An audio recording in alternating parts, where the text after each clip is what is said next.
This Cayman Islands I'm gonna make closer, get her video. is less than 3,500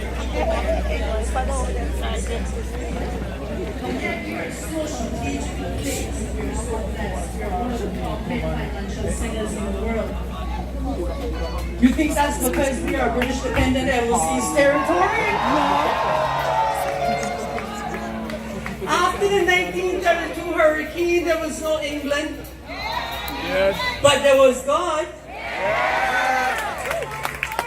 Hardly ever mentioned is the 1944 hurricane, because they didn't record that, no history for us either, because there was no England, but there was God. Yes. Always be God.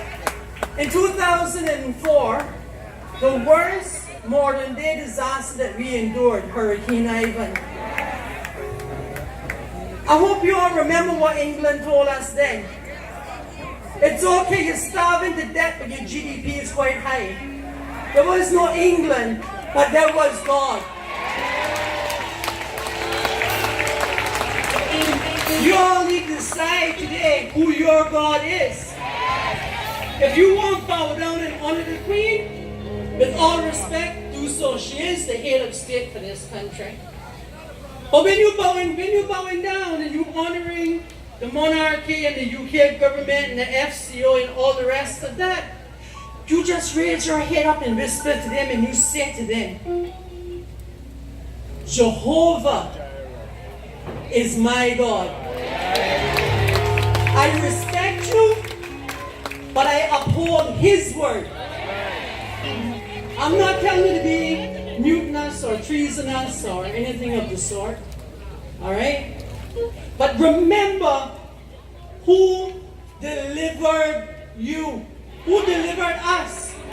And it was not England. It was the Lord God, strong and mighty, the same that brought the Israelites up out of Egypt. That brought us up after Hurricane Ivan. That in 2017, when the hurricane season was at its worst, slamming the Caribbean islands one after the other, that they couldn't get the chance to recover. It was this 100 square miles that packed the airport and sent the food off. You think that was because of England? That was because of God? Because God has established us. We have founded it upon the seas. We are establishing God, and our constitution will remain so. A nation of Christian values. Our country will remain so. And first of all, this afternoon, I want to give thanks to all of the seafarers and all of the women who stepped up, because they too face their own challenges to build this country and bring us forward to this moment today.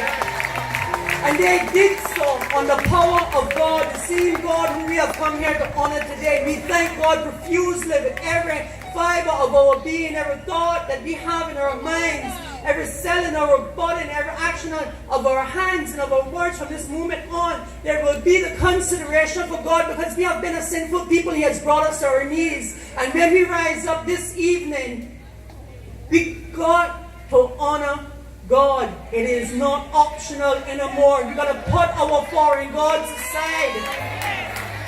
I didn't come here to preach. I only came here to give a vote of thanks. Preach! Preach it! Not only is God with us, not only has the rest of the world seen that the people of this country love God, but we have major international ministries who are backing us also. We're not alone in this. We have the 700 Club. We have Royal Parsley. We have other major international ministries who are praying for us and saying this one little country, Cayman Islands, needs our support. God is with us. He has never left us, and He will never forsake us. Choose today who your God is. As for me and my household, my mother is 90 years old there, and my son is 32 years old. As for me and my household, we serve the Lord.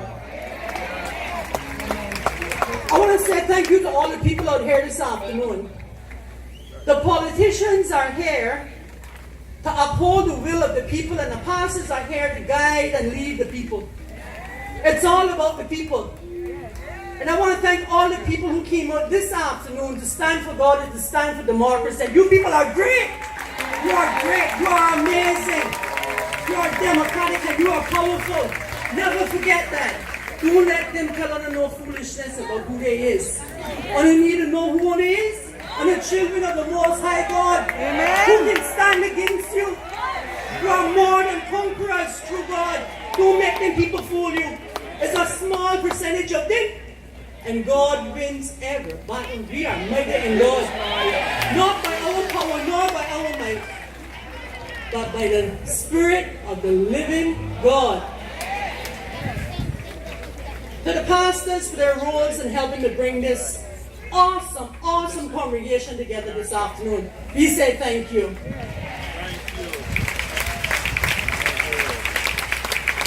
I also want to say a special thanks to Bishop Nicholas Sykes.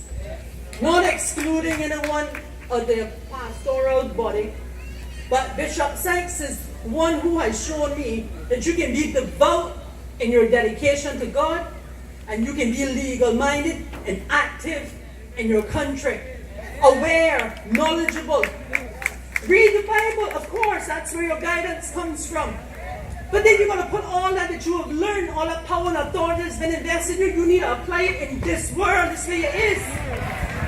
You got a great reward coming in the afterlife, but you're living here now. You need to take advantage of this and assert your power and your authority. Christ said, my power and authority I leave with you. What I did greater shall you do. Be talking about, I can't do that. Get with it, people. You are powerful.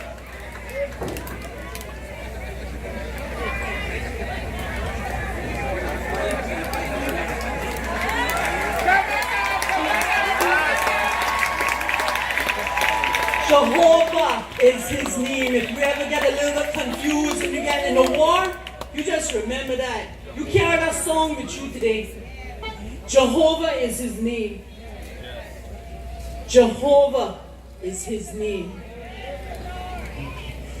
Ladies and gentlemen, parents of children, if you are not educating your child inside your home and you're sending them out to school, you need to be on your knees. And you need to be involved in your children's lives, because you're sending your children out amongst people who you trust but you don't know. And they have their own gods and they have their own false ideologies, their own corruptive methods. They have their own lingo and language, and your children is in their company more hours of the day than what are in yours. We have to pray that we have teachers and leaders who will refrain from taking parts in parades against our government. You all need to go watch some of the videos that were circulating on Sunday. There's a couple of people in those videos that can be identified by some of us in this public. You have people in this country who is trying, they're in this country on a work permit. Speak it now. And they want to lead a charge against Jesus. my government, our parliament, our legislative senate, and against our elected representatives who we voted for in faith and said, I trust you to make and amend laws. They want to attack them and they want to tear them down. Are you going to stand? Are you? Yes. Are you going to stand? Are you going to stand for your politicians? For your democracy? For your God and for your constitution?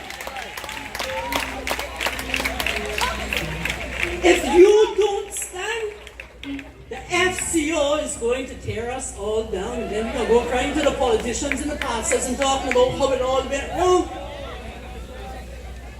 The power of the people is embedded in those people you see on the front row there, and even in these people you see over here. And they service us all. And it would just be absolutely fundamentally wrong that we as the people should leave them to fight the battle, withdraw our hand, and say, well, I pay them for that. That's their job. That's a coward position. Take up your stand and stand for your constitution. Stand for your God. Stand for your own rights. No man don't have the right to change your social and your cultural and your religious standing with the swoop of a pen. In order for them to do so, they have a process to go through, and that process must be upheld. I didn't come to preach or to teach. I came to give a vote of thanks. Preach! Preach, Kattina! All of you who have children in primary schools, LGBT indoctrination starts in primary schools. You can't bend a tree after it get big. They can't change me. They got to try to target my 5-year-old nieces and nephews and tell them that they can be whatever sex that they choose. That a family can be made up in a old house. So you gotta be on top of this. You all have to go to parent-teachers meetings. You have to pick up the textbooks. You gotta check the homework. If you can't read, that's okay. Call me. I'll help you out. I promise you, if you have a concern about your child's education, if I can't help you in that moment, I will get help for you. Alright? But if you're clueless to why this is happening, your children are being led down the wrong road, and you there, like, okay, that's alright because they're going to school.